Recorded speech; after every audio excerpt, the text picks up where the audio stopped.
This is a story about a daughter who's trying to learn about her father and how his world fits into hers decades after his death. She's curious and determined and hopes that what she's working on has some relevance to others. This is a healing journey that still has some missing pieces.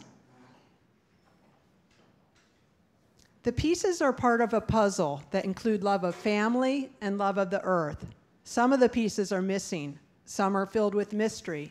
The puzzle has to do with our country's addiction to oil and the birth pangs of a carbon-constrained future. Hope is in making connections to the stories of our lives. This particular story begins with a girl born in Cairo, Egypt in 1954. She always made a connection between her love of the sun and her start in such a sunny place, but she had no idea that someday she'd also make a connection between how the personal is political. In 1959, she moved with her mother and father to Beirut, Lebanon, where her brother was born. Her mother was an artist, and her father was a philosopher who also worked undercover for the CIA as an economic attaché for the US Embassy.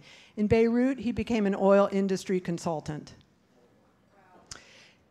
The girl grew into a free-spirited product of the 1960s. She loved to travel. She loved nature. She loved to dance and cook. In 1976, she opened a natural foods restaurant that offered free food to musicians. 2 years later, she married a musician she met at the restaurant. She moved to Key West, Florida with her husband and had 3 beautiful children. It was through having children that something awoke in her to also begin caring for the earth. She knew that the children would grow up someday and leave her, and that she'd need something more to care for.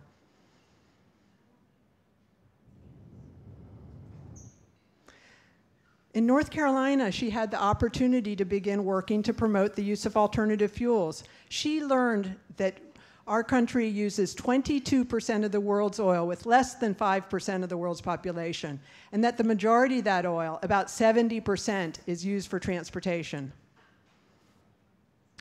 Alternatives to gasoline and diesel, such as biodiesel, electricity, ethanol, natural gas, and propane, are low-carbon fuels that can burn cleaner and are domestically produced. She found out that the place where transportation, air quality, and energy meet is a fun and challenging place to work. It was here that she discovered the thrill of working with petroleum marketers that wanted to provide alternatives to their customers, to work with people that were in many ways really different than her, but shared the belief that biofuels are beneficial to our economy and our environment is something that she treasures.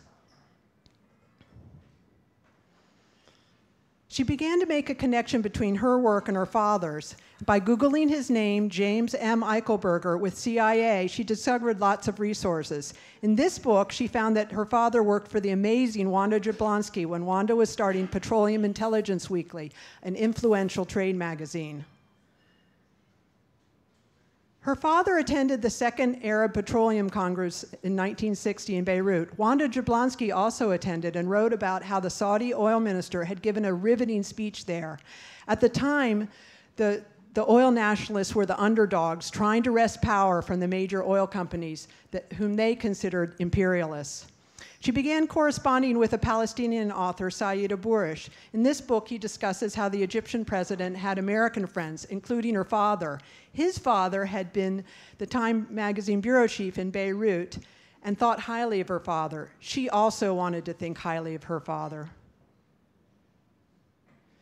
In this book, Mohammed Heikel quotes her father as begging him not to let Nasser fall into the communist trap when her father called him at 3 a.m. after hearing that the Egyptian president was buying Russian arms from the Czechs. At the time, the US was very concerned about Soviet influence in the Middle East because they wanted control of Mideast oil.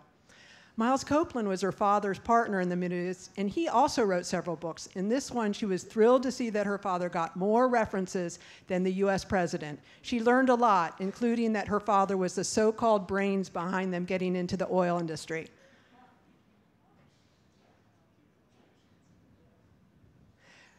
Her father, Miles Copeland, and their boss, Kim Roosevelt, the man responsible for overthrowing the democratically elected leader in Iran to put the Shah back in power, are denigrated for being part of the revolving door of government tools who put who take advantage of their political connections to put more money in their pocket. Saul Bellow also questions her father's motives. When in Egypt, her father had written a paper titled Power Problems of a Revolutionary Government that recommended secret police as a paramilitary arm of the government.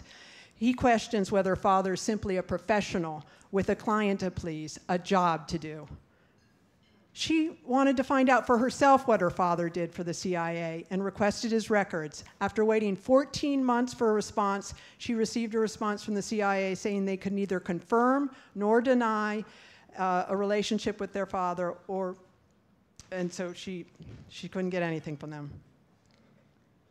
She requested his death certificate and found that his occupation had been listed as a writer. She knew that he had been working on an autobiography, and years earlier, when her father had died, she contacted the friend listed on the death certificate and requested his papers. The friend said she had no idea where they were. Her father had died a penniless alcoholic. She only saw her father 5 times after her parents divorced. Her mother was so upset by the divorce that she did not want her daughter to invite her father to her wedding. The daughter respected her mother's wishes. Now, years later,